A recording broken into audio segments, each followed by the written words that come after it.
Работните места во Македонија одземаат животи. Годишно во просек околу 40 лица ги загубиле своите животи, обавувајќи ги работните обврски. Според извештаите на Сдруженијето за заштита при работа, убиец број 1 е земјоделството. Огромен број на луѓе кои семејно се занимаваат со земјоделски работи за да обезбедат гола екзистенција, загинуваат бизарно на машина, но допрва треба да се истражува колку отровните материи кои се употребуваат во оваа стопанска гранка се тивки убици на земјоделците. Ништо помала не е ни бројката на загинати во градежништвото. Статистиката е секогаш индикатор дека тука потврдила безбедноста, тоа е превенцијата. Најчесто се сретнуваме со безбедноста и здравјето при работа, поточно работниците се сретнуваат во оној момент кога ќе се случи несреќата на работа.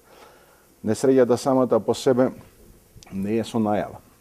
Таа се случува кога не ја очекуваат, но кога ќе се случи, тогаш се вплеткуваат во лавиринтот на остварување на своите социјални права.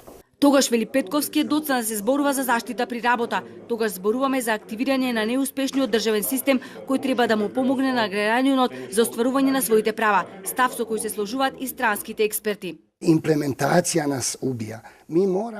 Имплементацијата на законите не убива. Ние се убиваме од административни преформулации и реструктурирање. Заштитата на работниците треба да биде приоритет број 1 на секоја држава. Квалитетна заштита на работно место не може да се постигне преку повлекување средства од Европската унија. Тоа не е одраз на државата. Податок кој се занимарува е и бројот на заболени од рак. Статистиката покажува дека годишно од рак заболуваат 3500 лица. Од Македонското Сдружение за заштита при работа вела дека голем дел од овие лица умираат од рак поврзан со нивното работно место и професијата која обавуваат. Овој процент во Македонија се движи до 20%, а луѓето не се свесни дека заболувањата ги стекнуваат во неадекватни услови во текот на целиот работен век.